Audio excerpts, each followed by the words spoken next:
এবার করার মানুষ থাকলো না, আমি মোহাম্মদ আমাকে দেখভাল করার মতো কেউ থাকলো না।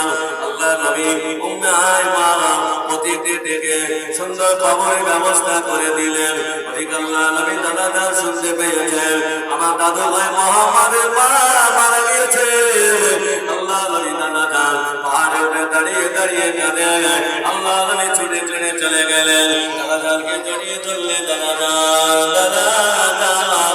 দুনিয়াতে আমার আম্মা নাই, দুনিয়াতে আমার মা নাই, আমি মোহাম্মদ এতিম হয়ে গেল, আমার আবার কেউ হলো না।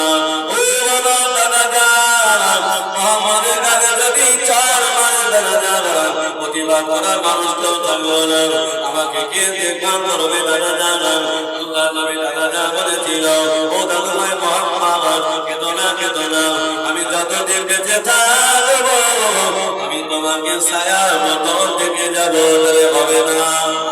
একবার মোহাম্মদের দরুদ আল্লাহুম্মা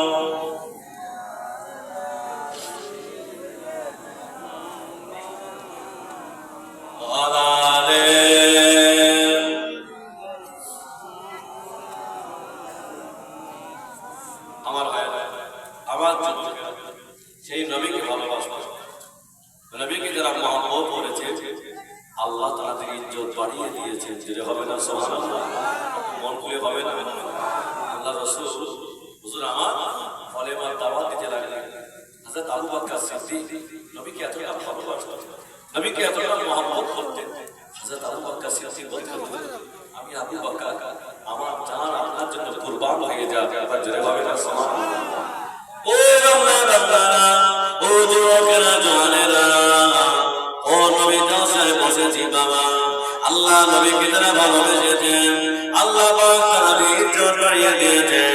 আল্লাহ নবীর সাহাবা হযরত আবু বকর সিদ্দিক, আল্লাহ নবী বললেন আমার আবু বকর পাল্লাগারে বললো, আমার আবু বকর জিহাদের বললো, আমার আবু বকর হবে কবরের বললো, আমার আবু বকর হবে কিয়ামতের বন্ধু, জোরে হবে না।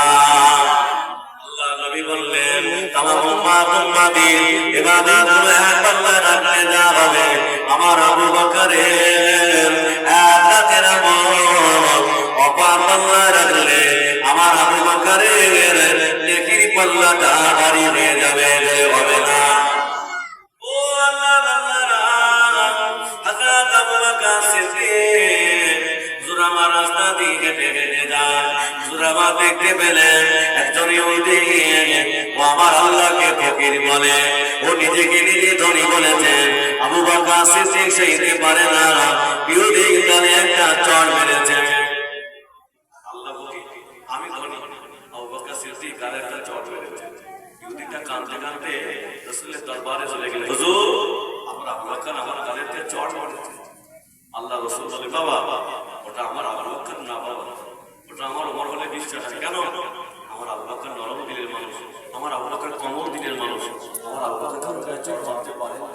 হযরত আবু বকর সিদ্দিক রাদিয়াল্লাহু আনহু পিছন দিয়ে টুকরো করে হেঁটে আসলেন, আল্লাহ নবীকে সালাম দিলেন। আল্লাহ